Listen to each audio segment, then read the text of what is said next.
Hola y bienvenidos. En este video explicaremos cuáles son los registros de GPIO y cómo utilizarlos.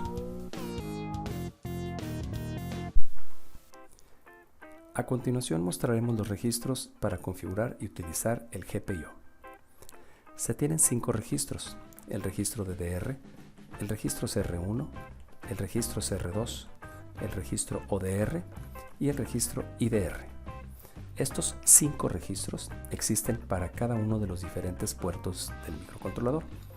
Por ejemplo, el registro DDR yo lo puedo encontrar para el puerto A, para el puerto B, para el puerto C, para el puerto D, para el puerto E, para el puerto F y para el puerto G. Y lo mismo aplica para los otros 5 registros. El primer registro que vamos a explicar es el registro de dirección de datos. Antes de explicar cómo se utiliza, observemos que los bits 0 al 7 están enumerados de derecha a izquierda. Se indica el nombre de cada uno de los bits de ese registro. Se dice si ese bit es de lectura o escritura, o de lectura-escritura, como en este caso, y se indica cuál es el valor inicial de este registro. El registro DDR se emplea para seleccionar el modo de operación de cada uno de los pines del puerto. Esto es, si yo escribo un 0 en el bit correspondiente, el bit del puerto se comporta como una entrada, y si escribo un 1 se comporta como una salida. Por ejemplo, si en el registro DDR del puerto B yo tengo este valor, eso significa que el bit 7 queda configurado como salida, el bit 6 queda como entrada, los bits 5 y 4 quedan como salida, los bits 3 y 2 quedan como entrada y los bits 1 y 0 quedan configurados como salida. Para explicar cómo se utiliza el registro de salida de datos, emplearemos un ejemplo. Supongamos que el registro DDR del puerto C contiene FF. Esto es, que todos los bits del puerto C han sido configurados como salida. Si en el registro de salida de datos ODR del puerto C yo escribo un A5 en hexadecimal, esto provocará que en las terminales del puerto C se visualicen estos niveles lógicos. Esto es el número A5 que escribí en el registro ODR. Otro ejemplo. Si en el registro ODR del puerto C yo escribo el número 7C en hexadecimal, eso significa que las terminales del puerto C tendrán cada uno de estos valores, es decir, el número 7C que yo escribí en el registro ODR. Para el registro de entrada de datos también vamos a utilizar un ejemplo. Vamos a suponer que en el registro de dirección de datos del puerto E yo escribí un 00.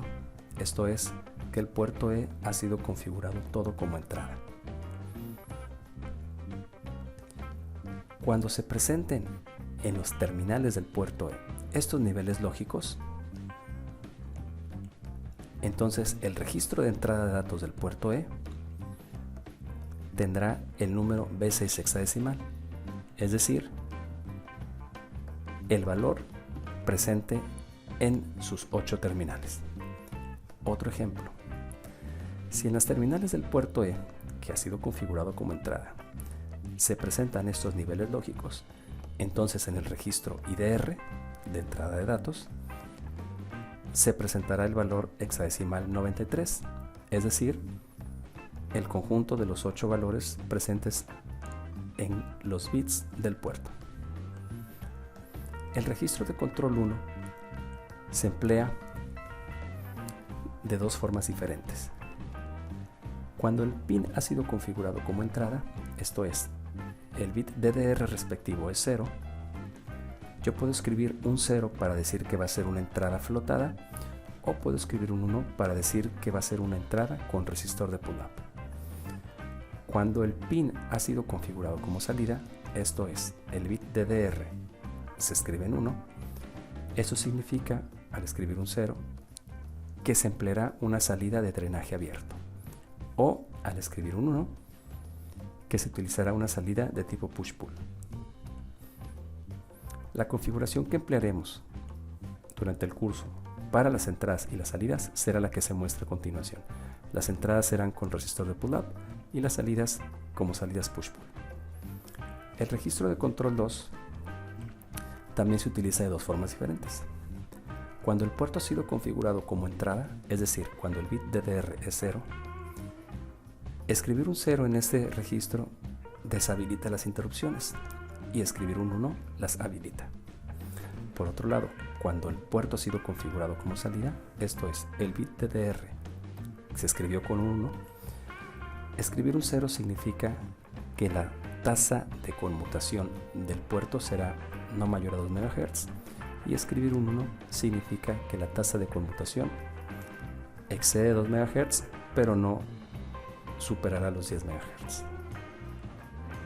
La configuración que emplearemos en este registro será para los puertos de entrada, interrupciones deshabilitadas, y para los puertos de salida, salida de hasta 2 MHz.